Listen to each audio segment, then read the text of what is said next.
Bueno, muy buenas noches. Muchas gracias a la Comisión de Salud del Senado por la invitación. Estoy muy agradecido y orgulloso de eso, pero sobre todo a quien represento. Aclaro que no tengo conflicto de intereses con nadie, simplemente que vengo expresando la voz de muchos médicos, de un grupo nutrido de médicos de mi provincia, de Catamarca, que consideramos estar en contra de esta ley, pero por supuesto argumentando en forma seria como corresponde. Seguramente he de tocar algunos temas que he escuchado durante toda la tarde, pueden ser reiterativos, pero es lo que tenemos en materia tanto de salud como en la parte jurídica, en la cual no voy a bucear porque no es mi tema, pero de manera que es bueno que lo charlemos entre todos. En todos estos tiempos, todos estos días en los cuales estuvimos viendo, analizando, inclusive las exposiciones en diputados y todas las lecturas previas que uno ha hecho sobre este gran tema nacional, hemos visto cuáles han sido las posturas o los argumentos de un lado y de otro. Me gustaría charlar sobre algunos aspectos de los cuales he escuchado, pero hablar de la visión de cada uno. Recién le comentaba al doctor Feryala, de la hermana provincia de La Rioja, que lamento que en esta tarde solamente hemos sido dos los médicos, porque ha sido todo muy desde lo jurídico, de lo cual respeto, pero me parece que también hay que ver la mirada un poco de la biología. Hemos escuchado mucho que se dijo que el tema del aborto, por tener la gran problemática del aborto clandestino, es un problema de salud pública. Y sí, salud pública significa la actividad o las acciones que toman todos los gobiernos o los estados para tratar de subsanar problemas que son generales a la población. Con esto no estoy queriendo decir que hay que poner bajo la alfombra el gran problema que es el aborto clandestino, que es en realidad el aborto séptico por el cual, es verdad, han muerto mujeres. No me lo han contado, también no lo he visto y debo decirlo porque soy médico. Pero debo decir también que salud pública implica tener una visión general de todo lo que queremos abordar en ciertos aspectos. En este caso, la mortalidad materna. El aborto forma parte de la mortalidad materna, pero ya vamos a ver que es una parte chiquitita. Pero no estoy queriendo, repito, no estoy queriendo decir con esto que no lo vamos a analizar. Y es cierto esto de las 500.000 muertes. No, yo voy a hablar de datos, esto es letra oficial. Les voy a dar datos de la Dirección de Estadísticas e Información en Salud, que depende del Ministerio de Salud de la Nación. Los datos que tenemos son del 2016, que son los últimos disponibles, y acá vimos que en este año, quizás todos estos números ya se los ha dicho, pero lo volvemos a hablar. En ese año en nuestro país hubo 245 muertes maternas. Estoy hablando a nivel país. Esto implica una razón o una tasa de mortalidad materna del 3.4 por 10.000 nacidos vivos. Bien, de esas 245 muertes, 155 fueron por causas obstétricas directas. Lo habló también mi colega, las causas obstétricas directas, como dice la palabra, significa muertes relacionadas directamente con el accionar de la obstetriz, o mejor dicho, del embarazo, del parto o del puerperio.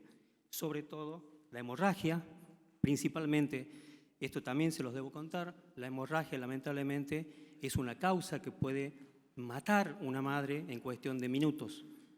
Tampoco me lo han contado. Hay otras causas como la hipertensión que también mueren. Nos da un poco más de tiempo en analizar ese aspecto, pero la hemorragia, por ejemplo, lo pongo allá en primer término porque en la ciudad y en la provincia de Buenos Aires quizás tengan ustedes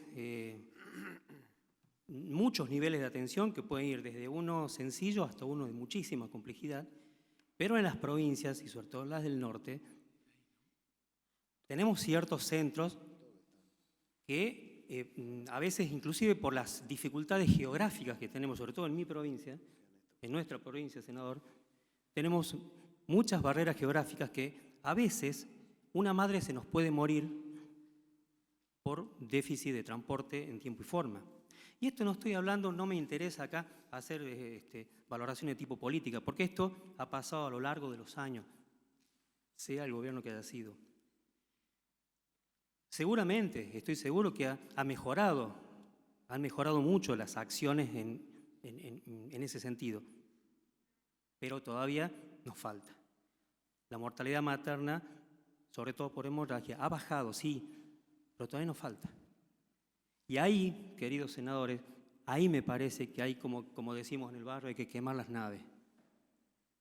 ¿Por qué no ponemos todas nuestras armas para que en definitiva en nuestro país no muera una madre más por hemorragia?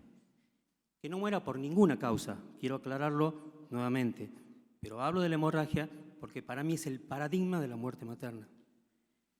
¿Se puede actuar con eso? Sí, hay muchas formas desde los estados provinciales y nacionales para ayudar a disminuir esa causa. De estas 245 que les estaba diciendo, 155 fueron por causas directas, como ya les expliqué.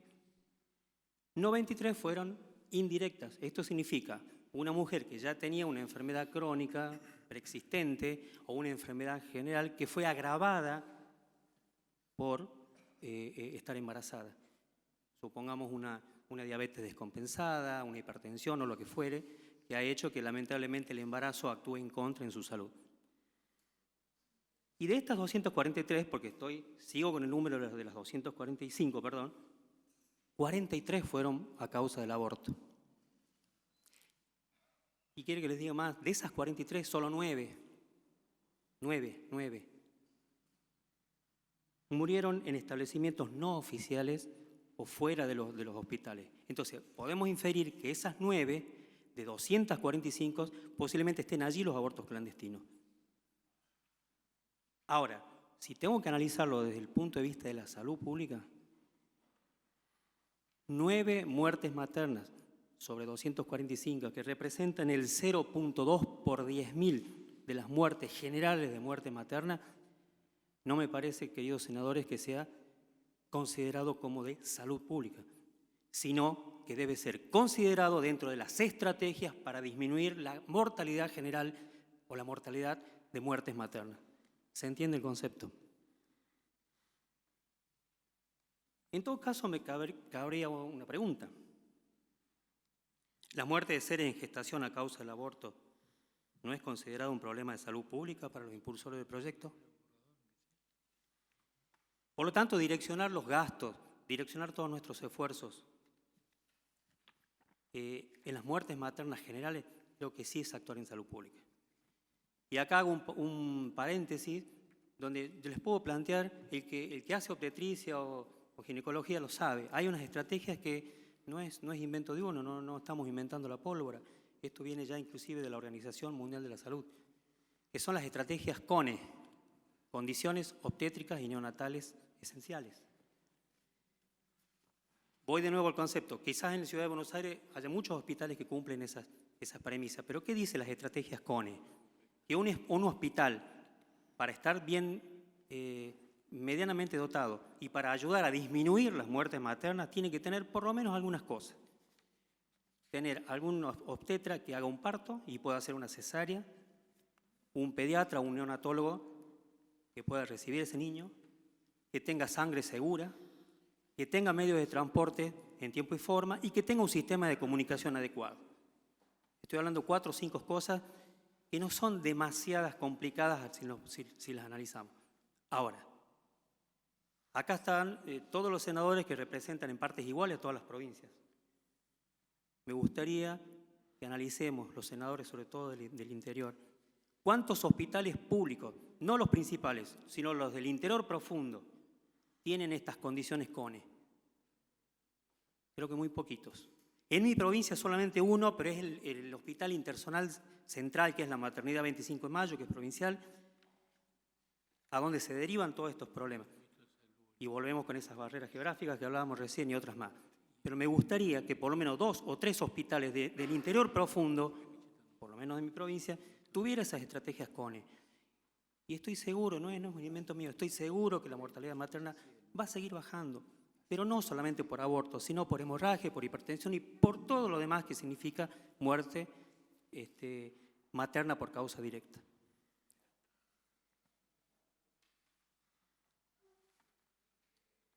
Se han descrito muchas complicaciones, con esto no es hacer tremendismo, pero sí puede haber complicaciones después incluso de un aborto legal o de un aborto voluntario.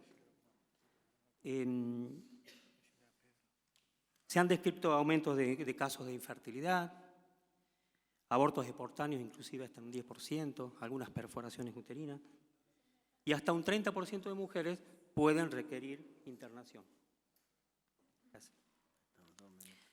Dos palabras por una droga que es la RU486, que es el misoprostol, que es una droga que está aceptada no solamente en los protocolos de ILE a partir del fallo FAL, sino también en esta ley que se pretende, pero hay países que ya lo han retirado por las complicaciones que ha generado, como ser, por ejemplo, inclusive rupturas uterinas, hemorragias, ¿no? Todo esto, el misoprostol, las internaciones que estoy hablando, seguramente va a generar muchos gastos en los estados, tanto provinciales, bueno, en realidad en todas las provincias. Por eso nos llamó mucho la atención que no se haya tratado en la Comisión de Presupuesto, en este honorable Senado. Una cosa más, antes de terminar, presidente, la ley o el proyecto de ley habla de interrupción voluntaria hasta las semanas 14. No sé cuál es el criterio, de dónde, porque bueno, como médico, por supuesto, está en contra de esta ley. Adherimos a todos los tratados internacionales que ya se ha hablado, Pacto de Costa Rica, las constituciones provinciales e incluso la Constitución Nacional, que dice que la salud inicia a partir de la concepción. Pero, ¿cuál es el criterio para decir hasta la semana 14, 13, 15? No lo sé. Les debo comentar que yo soy un médico tocoginecólogo, soy ecografista y me he especializado en lo que es estudio de primer trimestre. Hoy por hoy existen muchos estudios mundiales que aceptan que estudiar a un feto en el primer trimestre, en semana 11 a 14, nos aporta datos valiosísimos.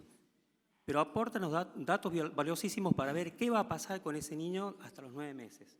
Hay una serie de estudios que son ecográficos, bioquímicos y demás, que nos permiten direccionar el riesgo de ese embarazo.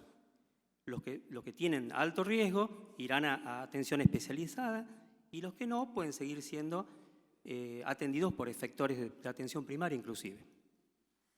De manera que fíjense qué valor que tiene hoy ese niño de 11 a 14 semanas, donde nos permite plantear estrategias de seguimiento de un embarazo. Y es justo ese grupo el que la ley avala que sea eliminado.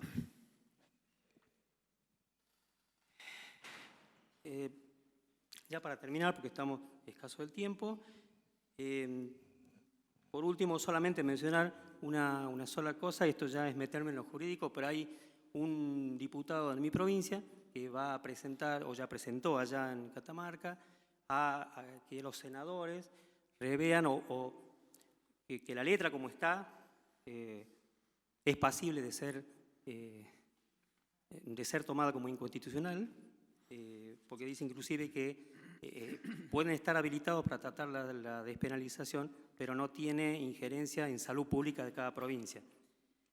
De manera que eso lo he leído, nos ha interesado mucho. Y para finalizar voy a leer un párrafo del juramento hipocrático, lo escribió Hipócrates hace 500 años antes de Cristo inclusive, donde él decía: jamás daré a nadie medicamento mortal, por mucho que me soliciten, ni tomaré iniciativa alguna de este tipo, tampoco administraré abortivo a mujer alguna.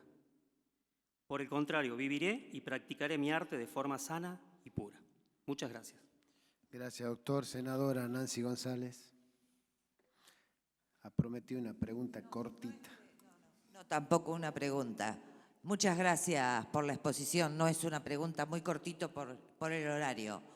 Si usted me da algún mail, yo le acercaría un informe y un estudio que hicimos en materia económica, donde demostramos que de aprobarse este proyecto se disminuiría el 43% los gastos de salud, que para mí no son gastos, en la actualidad, y si el gobierno fuera fabricante del misoprostol, sería un 55%.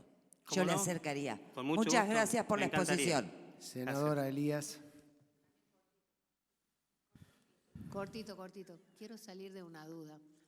El misoprostol se considera que es que es invasivo el tratamiento al paciente. Le pregunto esto porque si usted me dice que no es invasivo, la ley lo que está permitiendo, porque nos remite al Código Civil, que una criatura de 13 años pueda, sin necesidad de consentimiento,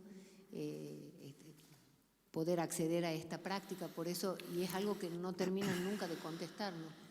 Sí, el misoprostol tiene tiene acción por vía oral y también por vía cervical, es decir, que se lo puede colocar por tacto vaginal cerca del cuello del útero.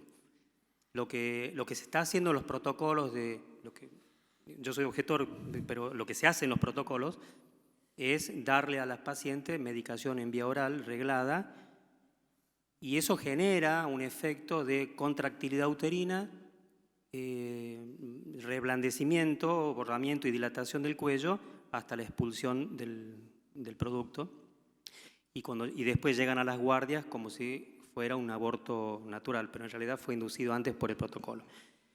Se usa también en forma cervical, pero eso es para la inducción de los partos ya en embarazo a término.